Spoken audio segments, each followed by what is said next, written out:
Hello there, welcome back to another video, and today we're going to be talking about a weapon that I like. It's not one of my 100% favourites, but it's a very good weapon, and that weapon is the pain train.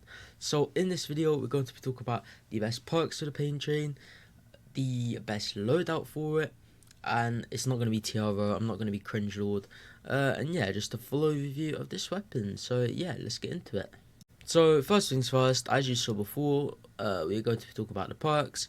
I have mine on Sunbeam. So the thing with this weapon is it doesn't have the highest base damage. It is quite low for base damage. I'll put a picture on screen. I think it's at 33 base damage. And the only reason I'm talking about base damage is because that kind of tells you how good the weapon would be. Like the Grunt, it has an 89 base damage, I'm pretty sure. It is such a good weapon. Base damage doesn't really work with assault rifles, but it does, because the assault rifle you can make a build and it can do a shit ton of damage. Like with this video, I'll show you some gameplay later on where this build is hitting like a truck. But yeah, I was just going to talk about the base damage quickly for informational purposes. But for the perks, we have mine on crit damage, crit rating, energy, reload speed, crit damage, and affliction. I think you can perk this as any element. You can. I'm gonna put mine on nature then for the video. But yeah, let's get into the hero loadout. Then for the build, this build is my own build. I haven't nicked it from anyone, but I've not really tried this out. I think it'll work really well. We're not using TRO, none of that cringe shit, no wafers, none of that. So for the lead, we have one of my favourite heroes, Tactical Assault Sledgehammer. Increases assault and SMG critical damage by 225%. Don't read that last bit, that's just so it doesn't stack with somebody else that does it for SMGs. I think it's Beetlejuice. Yeah. Anyways, he increases the damage, the actual crit damage of the weapon, because we're having double crit damage plus extra 225% crit damage. So we're going to be hitting like an absolute truck. Bang, bang, bang, bang, bang, bang, bang. Like it's going to plow through all the husks, literally. Then we have Blast in the Past. It removes all shield and increases max health by 200%. And then Soaring Hide to activate it, because Soaring Hide one of my faves. I need to supercharge her really. And then Soaring Might every 1 second adds 3% of current health to damage of next range weapon hit.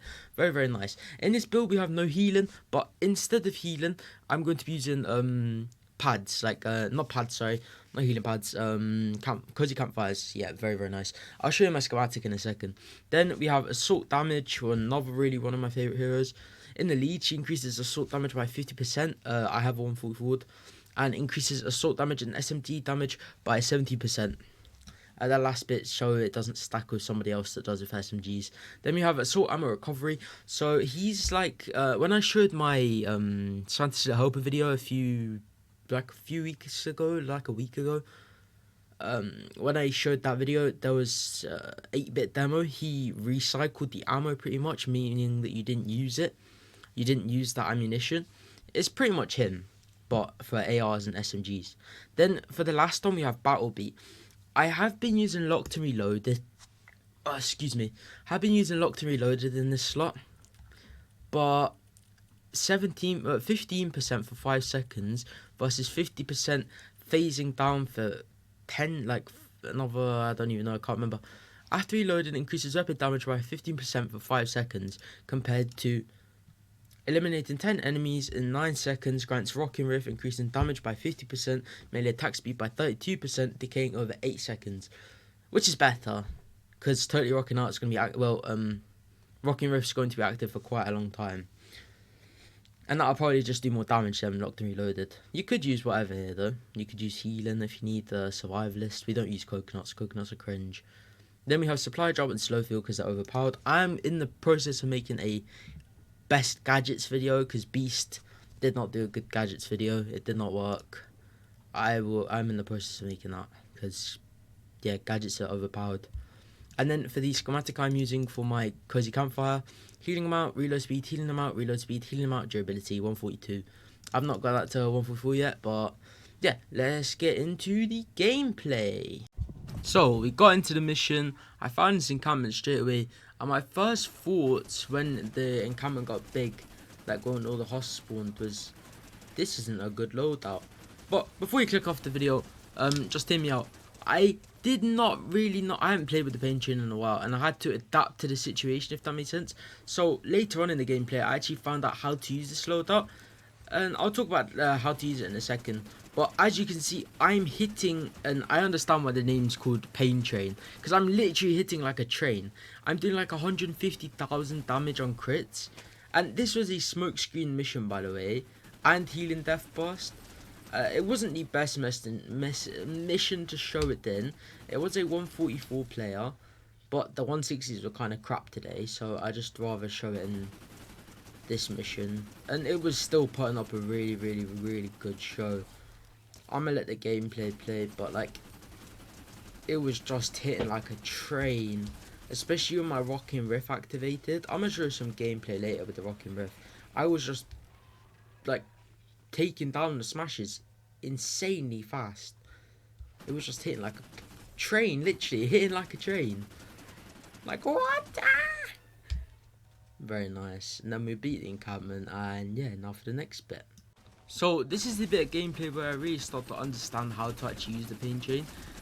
How to use it, you need to stay back, but not too far back. This is kind of like a mid to longer range weapon. You can't really go close up. It does work close up, like as you just said with that hustling, but it's more of a mid-range weapon, this weapon.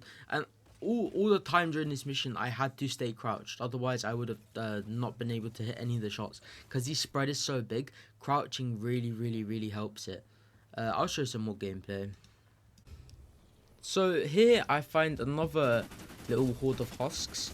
And I'm playing close to mid-range. But if these beehives get too close to me, I'm probably going to die. I didn't die once during this mission. I nearly did, but I kept getting saved by the campfires. Campfires came in clutch like a lot.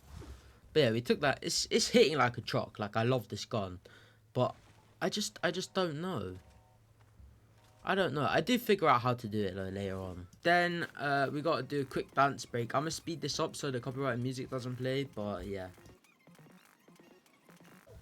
Then we find a juicy smasher and just it's doing so much damage. It's like doing 140,000 damage per shot. It's mad. Then we just take him down really quickly. Ah, this weapon's really good. I learned how to play with it, and that's the bit that I was struggling with at the start. You just have to play at mid-range, can't play too close, and you just need to make sure you're getting that rock and riff activated and trying to shoot the husks out of the smoke screen. And then you've literally just beat the mission with this gun. So then a smasher spawns, the objective is started, and the last thing I forgot to mention before is you need to stay crouched. If you're not crouched, this weapon spread just gets too big, but with crouch it's a lot easier to control. The recoil is not really recoil, it's more just like bloom, and I'm just gonna let the gameplay play because we're doing an incredible amount of damage. I might try this with a different build, so I'll play the gameplay later if I do put a different build. But yeah, just watch the gameplay. I'm not doing a lot of damage on there in the smoke screens because it's a smoke screen, you do less damage with the weapon, but it is still packing a punch, literally. So we have found a little smasher, and we are literally rolling over him with a little rolling gun, like, and he's just dead, like literally dead. He can't do anything. 139,000 on crits. Oh, it's mad. I love this gun. Might have to supercharge it. Then there's a smoosher, and he's got a shield on him. Then we just lay into him. Our teammate helps us out a little bit with his Ravager, but we just lay most of the damage in. There's a smoke screen, but he's dead. He can't really do anything. The base just chilled the entire time. We have a little bit of the broadsides in a bit of an incorrect position. Don't think you watch a broadside video. Pinned the card in the top corner, by the way. But yeah, it is what it is. Then yeah, another smasher. Oh, another smasher. I don't remember this bit. And we just lay into him. A quarter of his health gone already. Oh my days! Another smasher. That one just got 2 mag. This one just got crapped on. Oh, smoke screen. He's in the smoke screen, so it's gonna take a little while. And he's dead. Very nice. But for most of this gameplay though, I think the best way to use this loadout as well is to stand on the top of the base that you're defending and just like, base calls it a crow's nest, like a crow's nest but better. You just stand on the top covering all the angles. That's the only other word that's coming to mind. You just sit up it on top of the base and just have all the angles like a watchtower. Yeah, that's the word, watchtower. You just make a watchtower and just shoot everything. Literally. It just made it a lot easier to kill the stuff. I had all the angles down, and as you can see, I'm crouching. Whenever I'm shooting at something with this gun, I'm crouching. I'm not crouching with most other weapons, but with this one, you need to crouch, or else the spread just gets too wide and it's uncontrollable. But yeah, very, very nice weapon.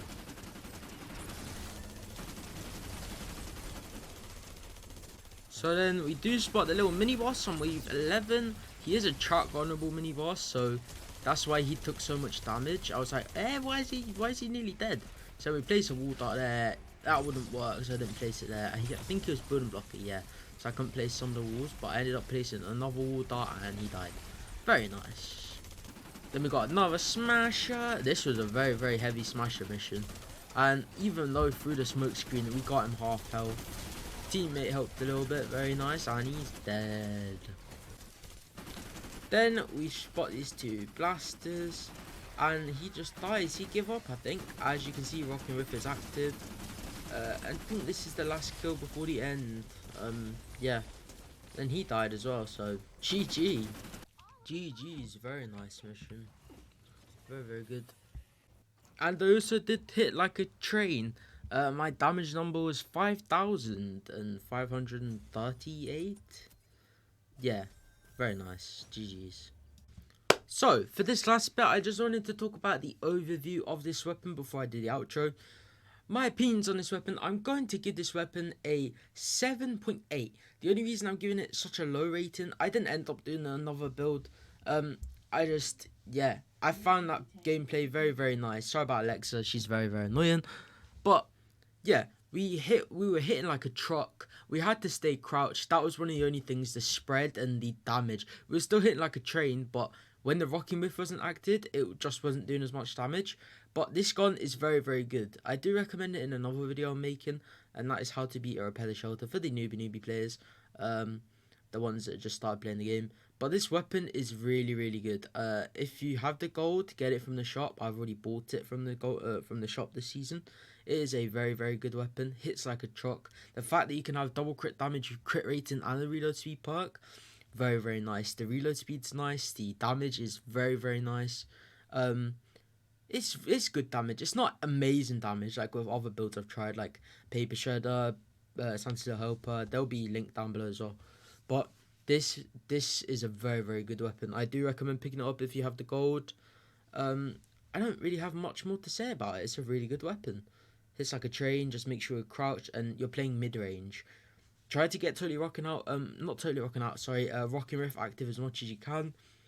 Make sure you're crouched and just stay mid range. And for healing, place your campfires down, because in that mission I placed about 10, maybe 15 campfires, which ain't too bad for a mission. I placed a little less than that, probably about 10. Yeah, very nice though.